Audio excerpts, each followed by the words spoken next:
Hey guys, Hidden Truths here. Welcome to this new video with a bunch of new stories. I'm trying to hit 10,000 subscribers and I think we can do it with your help. So please subscribe. It would honestly mean a lot to me. Now, let's get right into the stories. I've learned to ignore a lot of things for the sake of function. Bleeding strangers in stairwells. Screams echoing off trailer walls. Children watching you work with their parents' blood on their pajamas. You learn to box it up, get through the call, and open the next one like it didn't happen. That skill doesn't just switch off when you come home. And I think that's what did us in, ultimately. Not the speaker. Not even Evan Caldwell. It started at 2:07 a.m. on a night I wasn't home. I was on shift, third call after midnight, cardiac arrest on a front lawn, some guy face down next to a tipped grill, meat still smoking. While we were cleaning up back at base, I opened the smart speaker app to turn the nursery white noise back on for Theo. Sometimes the speaker bugs out and stops playing when the Wi-Fi dips. That's when I saw it. 2:07 a.m. Alexa, play our song. Not my voice. Not Alina's usual tone either. It was a man. A soft-spoken male voice. Then, faint but unmistakable, I heard her. My wife. She whispered something I hadn't heard in years. This little chuckle, like she was holding her breath behind her teeth. Then, music. A song we haven't played since our wedding night. I didn't get mad. I didn't even feel it, at first. I just stared at the screen and clicked replay. Over and over. I boosted the volume, isolated the audio. Her voice was clear as glass. God, I've missed this.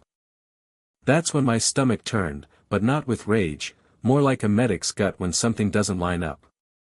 A sick familiarity. You know what you're seeing, even if the surface looks normal.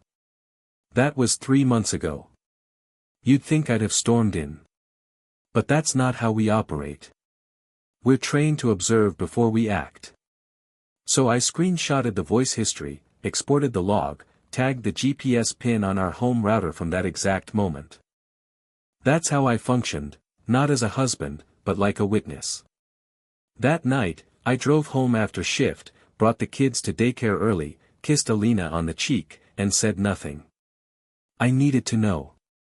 Not just for me, for Maya and Theo. If it was real, if this wasn't some glitch or a drunk friend of hers or whatever loophole I could imagine, then I had to be strategic. I wasn't just protecting my pride. I was preparing to protect my children. I checked our speaker history from the past month. Late-night voice commands, music cued from an unfamiliar playlist, always between 1 and 3 a.m. Never when I was home. Play slow jazz. Set volume to 10. Dim the bedroom lights. Over and over again. Same male voice. Always followed by hers. She'd whisper things to the speaker that didn't make sense alone, set a reminder for next weekend, or don't forget the ring. I cataloged every entry. Screenshots. Timestamps. Backed it up to a secure drive. It felt like watching someone else's marriage unravel. A slow-motion pileup. Except it wasn't just anyone's voice. It was hers. My wife's. The next part came with the AirTag. I slid it into the lining of her gym tote. She said she'd been going to early morning hot yoga again, and I believed her, at first. Until I noticed the bag leaving the house late at night, not in the mornings. Sometimes it didn't come home for hours. I tracked it once to a rental townhome about 20 minutes away. Unmarked mailbox. Dual Wi-Fi networks broadcasting from inside, home office, and guest 5G. It wasn't just a fling. It was somewhere familiar. Permanent. I didn't knock. I sat outside, windows up, engine off. The music from inside the house was faint but audible through the walls, some low R&B loop I'd heard once on one of our speaker logs. That's when I started recording voice memos on my phone. Notes to myself. Not as evidence. Not even for court. Just, to keep my hands from shaking. I'm not going to explode. I'm going to document. That's what I said in the first one. I needed clarity before I made a single move. Because you don't unmake moves like these. The speaker didn't lie. It just remembered what I'd ignored. And I wasn't about to ignore it anymore. It's strange, really, how quiet betrayal is. I always pictured cheating like a bomb going off, shouting, sobbing, maybe something thrown. But in real life, it slips in through Bluetooth pairings and half-charged AirTags. It pings your phone silently at 11:42 p.m. while your kids are asleep down the hall. The gym tote kept returning to that townhome, same time, same place. Monday nights, sometimes Thursdays. Sometimes weekends when I picked up overtime and Alina said she was catching up on work or heading to her sister's place. I checked the voice logs again. Play Our Song came up 4 more times after the first. Always around 2 a.m. Always with that same male voice, then Alina's. One night, I sat on the living room couch, speaker in view, and asked, "Alexa, what's our song?" She replied, playing "Come Away With Me" by Norah Jones. We hadn't danced to that since our honeymoon. We played it on the beach, just the two of us, barefoot in the dark. She used to hum it when she'd lean over the crib and rock Maya. I remembered that like muscle memory. And now she was playing it for someone else. Still, I didn't confront her. I recorded. Catalogued. Observed. The man's name came up one night when I checked the recently connected list on the guest network tied to that townhome. Evan's iPhone. Caldwell's iPad. Then I remembered a name from Alina's stories. A regional sales manager she met at a Denver conference. The chill guy who knew good coffee spots. Evan Caldwell. He'd come up twice in the past year, maybe 3 times. Just casual mentions. I ran a background check. Nothing wild, divorced, no kids, mid-level management. I found his LinkedIn, clicked through to his real estate holdings, and there it was, the lease. The property wasn't his primary residence. It was a furnished rental, lease signed 7 months ago. Monthly utilities listed under a Shell LLC. The lease included a note, second unit occupant, Alina Mercer, office consultant, remote. I stared at that phrase for a long time. Consultant. Not wife of. Not mother of 2. Just a blurry job title. It felt like I'd been drafted out of my own life. Like they'd already rewritten my part in their version of the script and left me out of the credits. I started using the voice journal more after that. My entries weren't angry.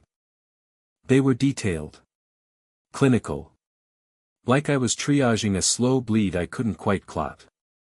Voice memo, March 12, I said one night into my phone. Theo asked why mommy's car smells different now. New air freshener. Leather seats. Hers still smells like Cheerios and hand sanitizer. I paused. Maya said she doesn't like when mommy's friend Evan picks her up after dance class. I didn't know he had. That one took the wind out of me. I didn't show it, of course. You can't. Not when you've got car seats and lunchboxes and cereal to refill. You move forward because little people are watching, and they still believe this is a safe world. So I played my part. Smiled. Tucked them in. Went to work. Let the storm build in silence. I thought about asking Alina directly. But I wanted to see if she'd lie to my face first. She did. I waited until a Sunday night. We'd just gotten the kids down, and she was scrolling on the couch, her legs tucked under her, hair still damp from a late shower. I said, "You've been working late a lot lately." She nodded, didn't look up. We've had campaign turnover. I'm onboarding a new client from Atlanta. Her voice didn't even quiver. I let her talk. Let her build the scaffolding of her fiction. Then I said, "Do you love him?" That made her freeze. The silence dragged. Her jaw tensed. Then she whispered, "What?" "You heard me," I said, calm as a pulse ox beep. "Do you love him, Alina?"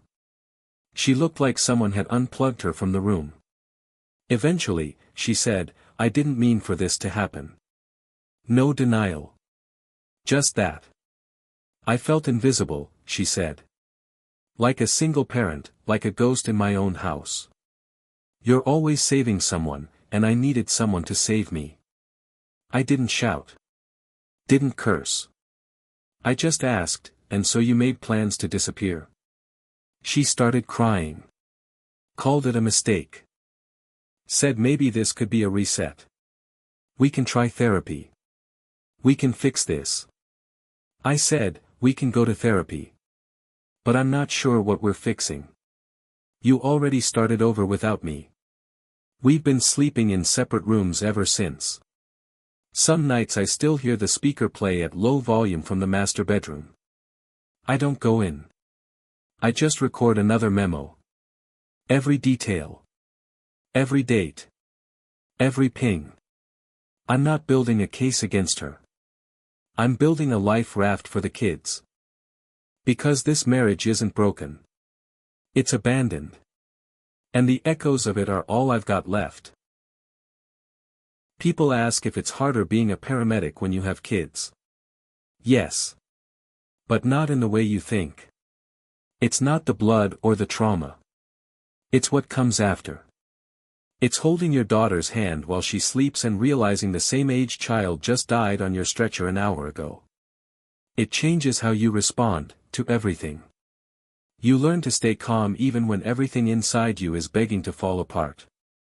That's the place I pulled from when I confronted Alina. Because no matter how deeply she'd cut me, Maya and Theo still saw her as their mother. And I wasn't going to let my pain wreck their foundation more than it already had. After our confrontation, things got strange. Not loud. Not angry. Just surreal. We shared the same space like polite strangers. Separate bedrooms. Separate calendars. Same refrigerator, same carpool schedule.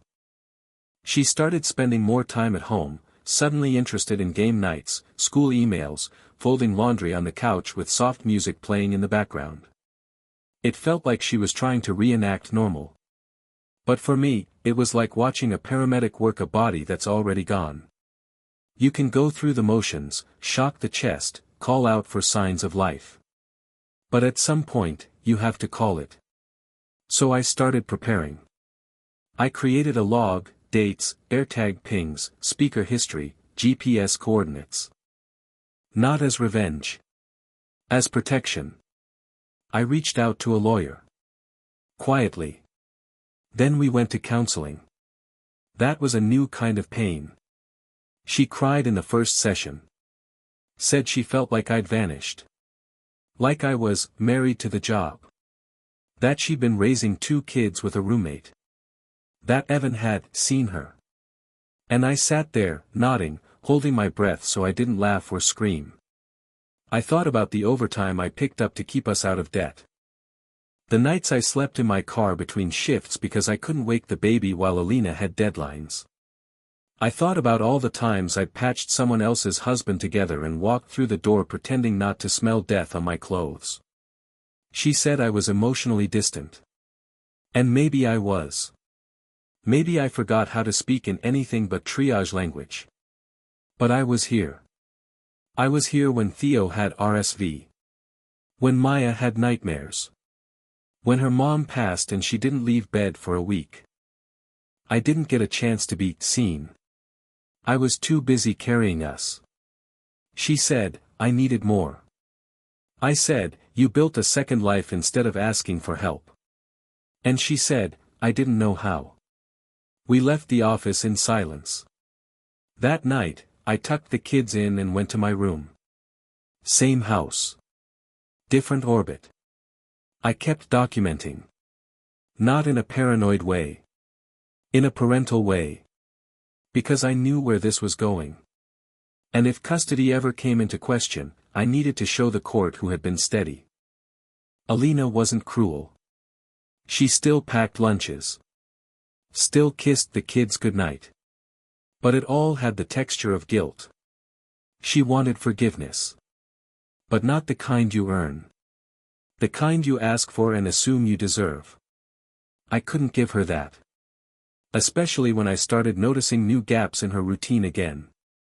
Morning errands that didn't match up with receipts.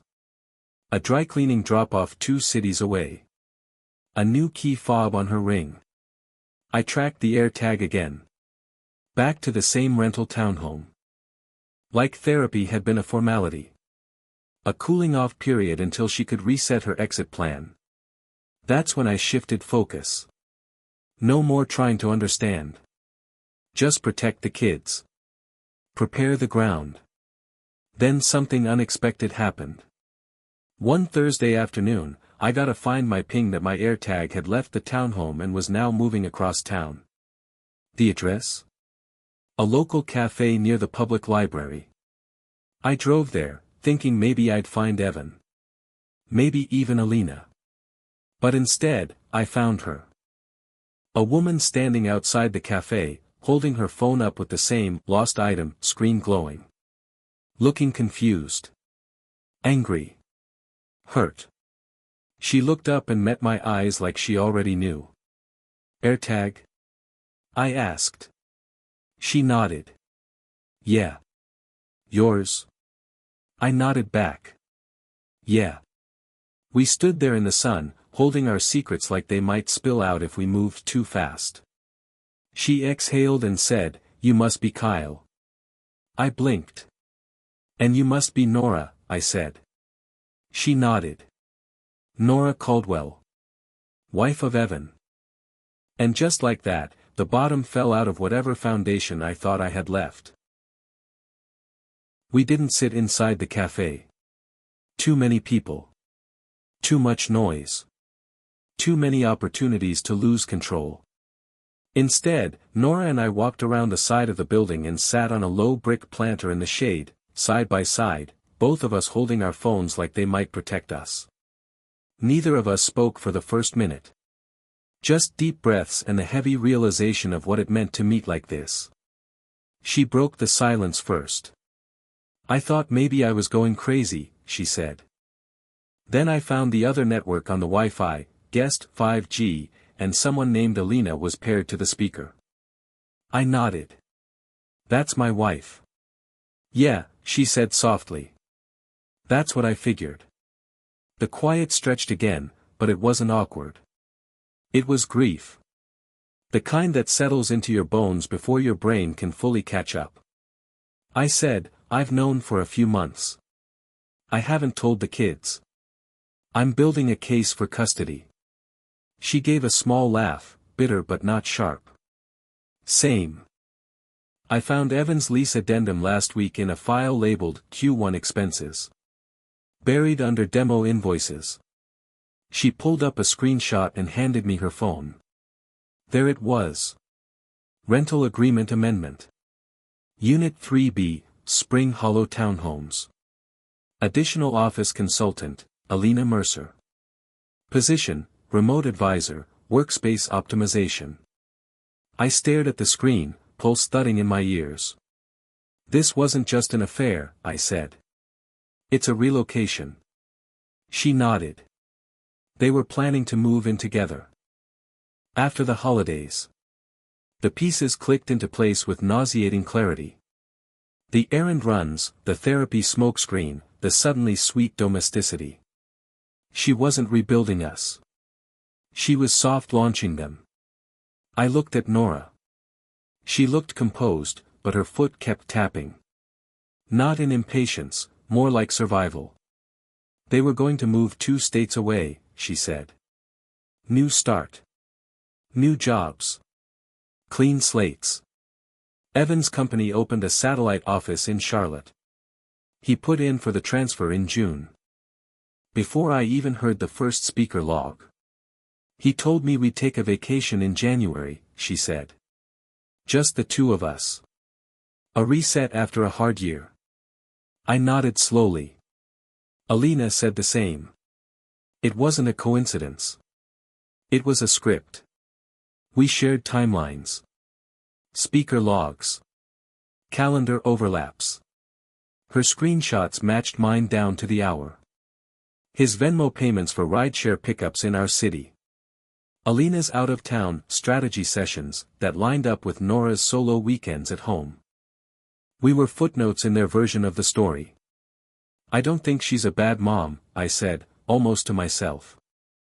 I think she got lost. But she didn't leave breadcrumbs to find her way back, she just found someone to follow instead. Nora stared out at the parking lot, her voice suddenly quiet. He told me I was exhausting, she said. That I made everything feel like work. I asked if there was someone else. He said no. Same line I'd heard. Same tone, probably. Do you think he's dangerous? I asked. She was quiet for a moment. Then, not violent. But he's cold. When you corner him, he doesn't yell. He just disconnects. Like nothing matters anymore. I felt a cold knot twist in my chest. She reached into her bag and pulled out a manila folder. There's more. I printed this for the attorney, but you should see it. Inside were email threads. A private shared calendar titled January Jump. A moving truck reservation. An Amazon cart full of new furniture. Joint plan, she said. Not just cheating. It's an exit strategy. And we were the collateral. Before we left, she looked me in the eye and said, if it comes to court, I'll testify. About the relocation. About the deception. You shouldn't lose your kids because they wanted a fresh start without the mess. I swallowed hard. Same to you. We exchanged numbers. Not for revenge. Just a shared mission now, protect what matters. I drove home with both windows down. Needed air. Needed to feel real again. When I got home, Theo was curled on the couch watching cartoons. Maya was coloring at the table. Alina was in the kitchen. She looked up when I walked in and gave me this soft, tired smile, like everything was fine. Like I hadn't just met the wife of the man she'd been trying to erase us for. I smiled back. Said nothing. Just kissed my son on the head, ruffled Maya's hair, and walked straight to the garage to find my file folder. The game was over. The rewrite was done. Now came the part where we tell the truth. I filed for divorce the following Monday. No confrontation. No big announcement. Just paperwork, notarized and clean. The petition included custody terms, primary physical custody with a generous 70/30 split. Weekends and Wednesday evenings with Alina. Holidays rotated. The lawyer said it was fair. Reasonable. Protective. Still, I braced for the storm. But there wasn't one. She signed the response with barely a word. Just tears on the edge of her voice, and one sentence I'll never forget. I thought you'd give me one more chance. I wanted to ask, why? After the lies, the exit plan, the lease in another city. But I didn't. I wasn't angry. Just done. There's a difference between forgiveness and amnesia. And I was tired of pretending not to remember what I knew. The judge approved the schedule without a fight. I stayed in the house for the kids' sake. Same school, same bedrooms, same backyard chalk art on the patio. Maya asked, why are we staying with you more now? I said, so you don't have to pack your backpack as much. She smiled. That was enough for her. Theo didn't ask. He just started crawling into my bed on Tuesday mornings, his cheeks warm with sleep. Your bed smells like outside, he said once. I think that was a compliment. We fell into rhythm. Alina tried to be present. She showed up for pickup. Helped with homework on her nights. Still took them to the library and called when they were sick. But something had changed. Or maybe, finally, something hadn't. They saw where the stillness lived. They leaned into it. 3 weeks after the court order was finalized, Nora texted. Just 3 words. It's getting worse. We met in a grocery parking lot, 2 rows from the back. She looked shaken. Pale. Not scared exactly, but tired in a way that comes from managing someone else's volatility. Evan's been drinking more. Pacing. Says I ruined his life. He slammed a chair across the room last night. My stomach turned. Did he touch you? No. Not yet. But, he's scaring me. I nodded. Document everything. I already started, she said. I just wanted you to know.